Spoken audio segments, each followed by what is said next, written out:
Pero patas ang talakayan. Dito pag-uusapan ang mga napapanahong issue. Eye for an eye. Eye for an eye. Nakatutok pa rin po kayo sa number 1 Music and News FM sa lalawigan ng Pangasinan. Ito pa rin po ang 104.7 IFM Dagupan. At kasama po natin sa linya ang isang political analyst at syempre at artista rin po ito. Attorney Edward Chico, pabati mo na po natin. Attorney, magandang umaga. Good morning po, Attorney. Hello po. Mukhang dahil lang tingnan ko muna yung connection po natin po para po malinaw nating mapakinggan si Attorney Edward. Attorney, good morning. Good morning po. Naririnig niyo na po Ayun, ako? Opo, Attorney. Magandang umaga po sa inyo po mga tagapakinig. Opo, salamat po for taking our call kahit nandiyan po kayo ngayon sa isang paliparan po. Pabalik po ata kayo ng Luzon, Attorney. Tama po ba? Opo. Dahil meron po tayong trinabaho. Okay. So, pauwi na po tayo. Salamat po. Hindi po parang nag-show po ba kayo dyan? Hindi po. Trabaho po hindi talaga. Trabaho bilang abogado. Alam mo, tayo nag-aabogado pa rin. Opo. Attorney Edward, diretso na po ako dito sa political analyst po. Ano po ang base nyo po ngayon dito sa takbo ng mga kaliwat ka ng investigasyon po ngayon sa mababang kapulungan at sa Senado po ngayon na umuusad po ito pong mga usapin po dito, and of course yung paratang na napupolitika ito pong budget hearings po nito?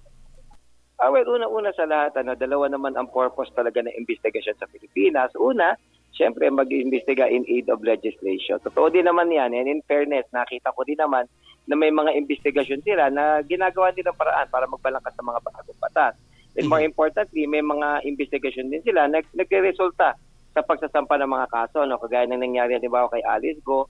Let's face it, maraming kaso na nabunyag, kagaya halimbawa ng qualified human trafficking na allegedly kasama siya, at iba pang mga akusasyon na pwede niyang harapin sa korte. So totoo naman yan, at ibibigay natin yan. And in fact, sinususugan niya na sa ligang batas, kasi sabi ng ating batas, plenary ang scope na kapangyarihan ng Senado at Kongreso. Ibig sabihin, they can basically discuss any topic under the sun. They can investigate any issue for the sole purpose of legislating measures. So, ibig sabihin, kahit batas kinikilala yan. Kaya nga may contempt power sila .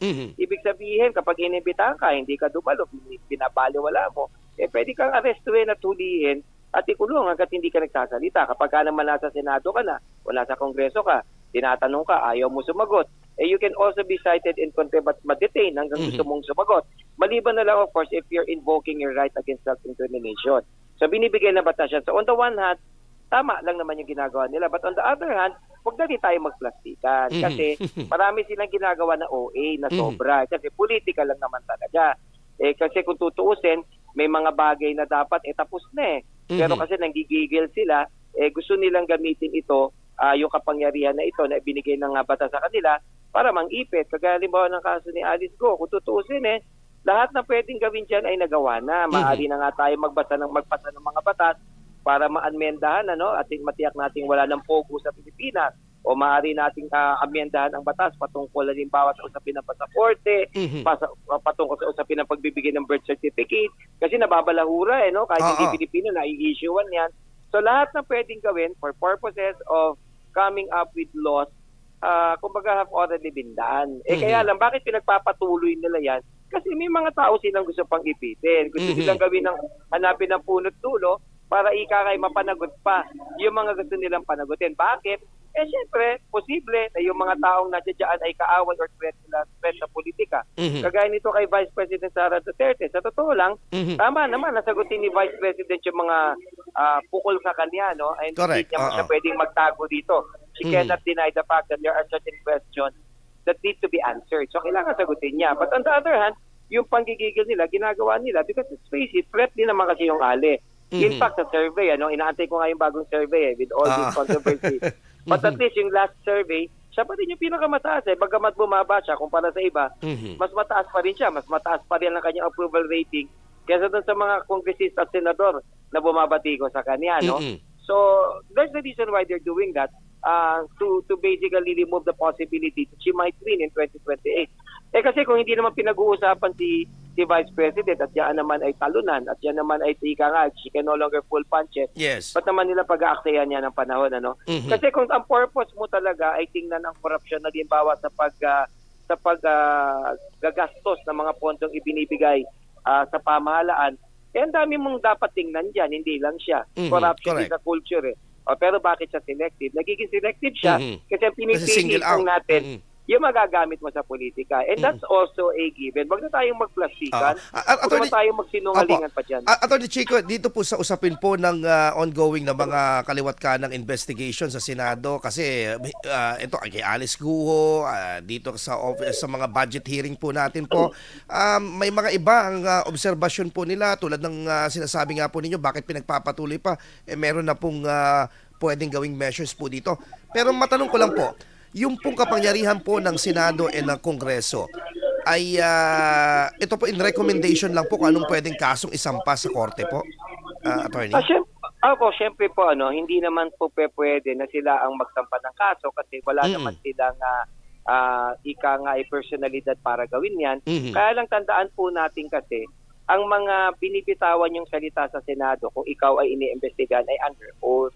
Kung under oath yan, unang-una pag nagsinungaling ka, you can actually be held liable for perjury. Pero linawin ko lang pag nasa Senado ka, ikaw ay bisita. Ayaw mong sumagot. You can be cited in contempt. Kinikilala ng Korte Suprema yan. Pero kung meron tanong halimbawa, maiipit ka, pwede ka masapa ng kasang kriminal. You can invoke your right against self-incrimination. Pero ang napapansin ko, minsan binubuli yung mga witnesses. Sinasabi nila, nagsisinungaling ka. Hanggat hindi ka nagsasabi ng totoo, ipakukulong ka namin, isaside ka namin in contempt. Mali po yun. Kasi yung usapin na nagsisinungaling siya or hindi, ay nasa court, it involves a judicial prerogative. Ibig sabihin, korte lang ang pwedeng magsabi kung nagsisinungaling ka o hindi dahil evidentiary in nature yan. So ganito dapat yan. Nasa Senado ka, nagsisinungaling ka. Pwedeng i-recommenda ang pagsasampa ng kasong perjury sa'yo at sa korte ka ngayon magpapatunay na hindi ka nagsisinungaling. Pero hindi pwedeng gawin ng isang senador, isang congressman na ibubuli mo yung tao. Nagsisinungaling ka. Korte lang ang pwede magsabi noon. Tandaan natin, pwede ka lang i-cite in contempt kung ayaw mong sumagot. Okay po? Opo. Sana maging malinaw yun. Yun ang malinaw doon. Kasi pero ang nangyayari ngayon talaga... Malinaw ang batas dyan. Malinaw po ang batas dyan. Pinag-aralan ko po yan. Para pag tinanong ako, may paliwanag kasi sa taong bayan. Totoo po yung sinabi po ninyo. Talaga nabubuli itong ibang mga guests po natin. Kaya nga hindi natin sila masisisi. Minsan takot sila o ayaw nila talagang humarap because of the nature ng questioning. Anyway, ihabol ko lang, Attorney Chico, dito po sa usapin po ng budget hearing po ng Office of the Vice President. Kahapon po, si Congressman Marcoleta tumayo at nanindigan siya na sabi niya, with due respect, dapat alam natin yung pinaka-courtesy dito na ba-violate daw yung pong tradition ng pagdinig kung how they were going to question this highest position, like for example the Office of the Vice President, na talagang ini-scrutinize yung bawat pondo ng Office of the Vice President, unlike doon sa Office of the President with wala pang 15 minutes pasado na kaagad. Ano pong take natin dito, Attorney? Well, una sa lahat, yan ay tinatawag na matter of customs kasi sa Senado at sa Kongreso, nakasanayan na nila na kapag ang opisina ay tanggapan ng Pangulo o tanggapan ng Vice President, hindi na tinatanong at pinapasa na lamang. Yan naman as a customary practice. Pero tandaan po natin, ang customs po ay umiira lang kung walang batas. Na ika nga, if the law is silent about it. Malino naman ang batas. Plenaryo nga ang kapangyarihan ng Kongreso, plenaryo ang kapangyarihan ng Senado. So, ibig sabihin, kung gusto nila mag-imbestiga, pwede talaga sila mag-imbestiga at hindi naman sila pwedeng bigilin dito sapagkat ito ay sinususugan ng batas. Di ba? Kaya nga lang, kinakailangan talaga, para sa akin lang, sa usapin naman ng propriedad. Di ba? Mas maganda sa Senado at sa Kongreso, wag naman masyadong pupolitikahin din. Kasi pag pinupolitika na, hindi na rin nakakatulong sa taong bayan. Kasi ang purpose naman nila para lang sirain yung tao dahil alam nilang tatakbo at posibleng manalo sa 2028. Diba? Kasi marami naman diyang alam nilang talo, pero may mga anomalya, bakit hindi nila silipin? So yun lang naman yung problema roon. So ang problema po kasi right now sa lipunan natin, dalawa po kasi ang pagtingin. Merong usaping moral o usapin na tama ba yan, o meron din usapin na sinasabi ng batas. So sa sinasabi ng batas, pwede nilang gawin yan.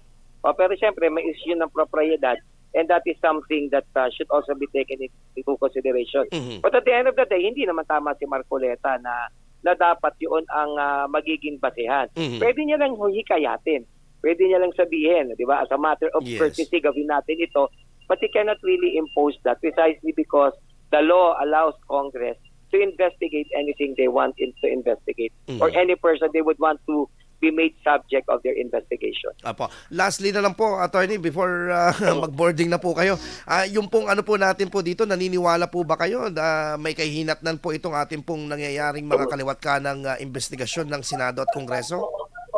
Siyempre, hindi ko masasabi, speculative, hindi ko alam ang mangyayari. But from a historical standpoint, lahat ng mga controversial investigation, mababa po ang batting average ng Senado at Kongreso patungkol sa pagbabawalangkas ng mga batas.